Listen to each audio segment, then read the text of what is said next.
कमी तोरा मुक्ति के तनी कमी तोर सरकार होई ग देश परेशान होई ग ना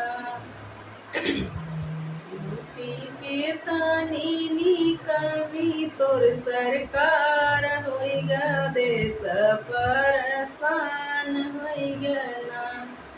तब तक बेटी बचाव बेटी पढ़ाव बेटी बचाव बेटियन पर मचाय अत्याचार बाहर कैसी तोर सरकार होई गना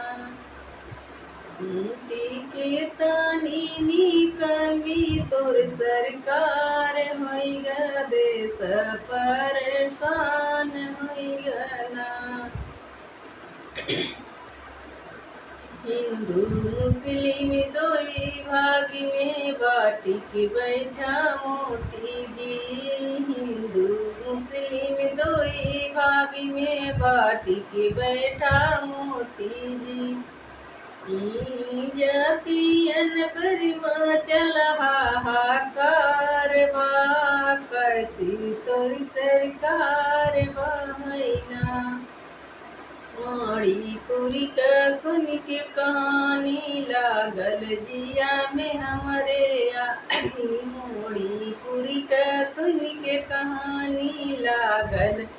जिया में हमरे आगी नारी का चिरहरन होत बाहै कैसी तोर सरकार बहना नारी का चिरहरन होत बाहै कैसी तोर सरकार बहना नारी है नारी दुर्गा है नारी काली है नारी दुर्गा है नारी काली है चंडी के रूप जो धैले असुरन करी सर्वनाश करी देशवा महान करी ना इनने असुरन करी सर्वनाश करी देशवा महान करी ना मुक्ति के तनी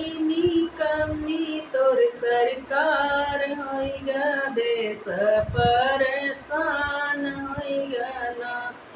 मुक्ति का सोवत चौकीदार है देश परेशान होई ग ना इन्हीं बेटियन पर मचल हाहाकार बाहै कैसी तोर सरकार बहना मुक्ति के तनी कमी तोर सरकार होई ग देश पर